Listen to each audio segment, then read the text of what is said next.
Bismillahirrahmanirrahim. Assalamualaikum warahmatullahi wabarakatuh. Saya Tayang Helgitia dari Ekonomi Islam kelas A 2018. Pertama, saya akan menjelaskan tentang pengaruh COVID-19 terhadap perekonomian di Indonesia dan di dunia. COVID-19 pertama kali muncul di China pada bulan Desember 2019, di mana China merupakan negara sebagai penguasa ekonomi dunia, dan China merupakan negara yang melakukan ekspor terbesar di seluruh dunia. Banyak negara-negara yang bertergantungan dengan Cina mengenai bahan-bahan pokoknya, seperti Indonesia mengimpor bawang, cabai rawit, bawang putih, dan lain sebagainya itu dari Cina. Nah, di beberapa negara juga demikian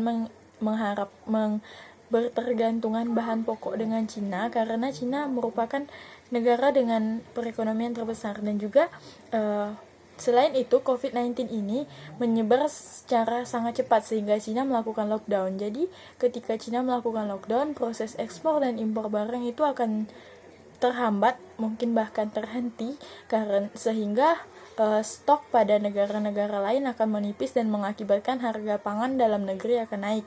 Seperti di Indonesia terjadi pada kenaikan harga bawang beberapa waktu lalu saat Cina masih mengalami harga yang tinggi, saat Cina masih mengalami wabah, saat Cina masih banyak warga yang terkena dampaknya. Jadi Cina melakukan lockdown besar-besaran dan tidak mengirimkan stok kepada negara lain termasuk Indonesia, yang mengakibatkan harga pangan di dalam negeri menjadi meningkat. Selanjutnya dan di pasar dunia, ekspor impor juga terhambat karena wabah Covid yang sudah hampir meluas di seluruh dunia, mengakibatkan beberapa negara melakukan lockdown dan kekurangan bahan-bahan di beberapa negara. Selanjutnya, pengaruh COVID-19 terhadap pasar modal. Dari pasar modal ini, semenjak adanya COVID-19 pada pasar modal dunia itu mengakibatkan banyak investor yang mengalami kepanikan dan menjual saham, serta mengakibatkan harga saham menjadi turun, dan pada Indonesia jatuhnya IHSG, dan investor banyak akun investor yang tiba-tiba suspend.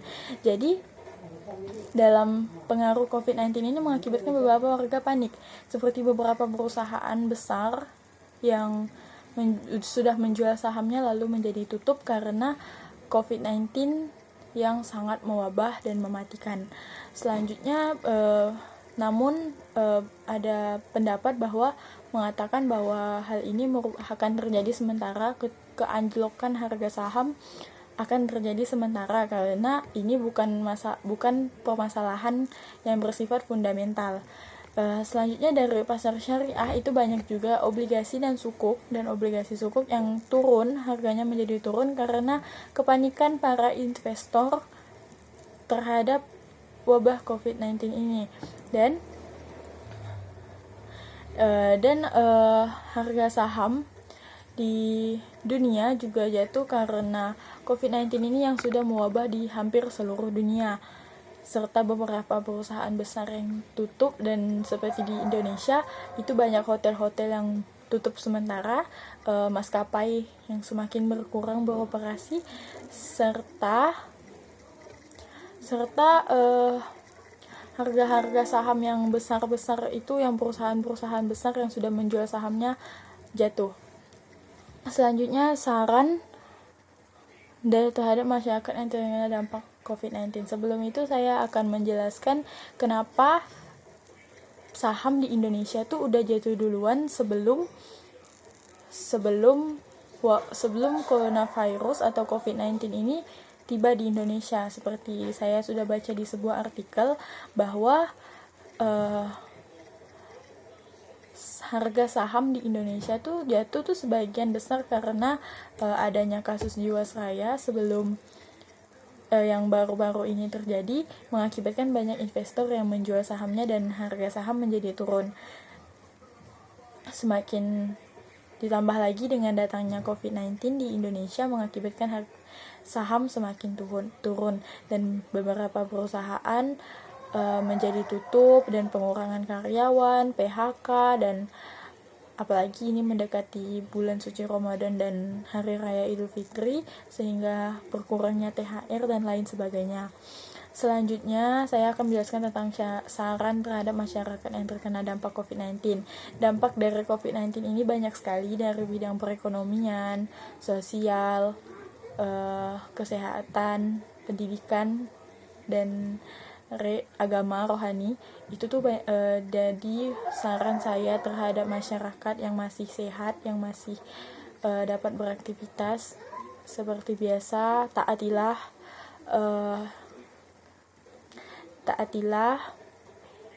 aturan dari pemerintah untuk tetap di rumah aja, dan dari bidang kesehatan yang stok yang semakin berkurang karena seluruh warga saat ini, seluruh masyarakat saat ini sedang berusaha untuk melawan dari COVID-19 ini. Dan bagi dampak ekonomi itu merupakan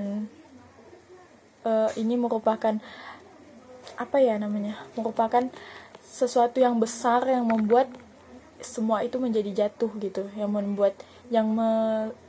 mempengaruhi berbagai aspek gitu, dari segi sosial yang semakin berkurang, dari segi ekonomi yang mengakibatkan harga-harga naik, harga saham jatuh, keterbatasan barang pangan dan lain sebagainya. Terus dari bidang agama, di mana kita tidak diizinkan untuk beribadah secara jamaah atau beribadah di luar rumah. Terus dari dampak kesehatan, di mana makin banyak dan semakin meningkat angka kematian dan kasus-kasus yang terjadi di seluruh dunia. Terus dari segi pendidikan, di mana pendidikan banyak diliburkan dan ditunda untuk belajar di rumah saja.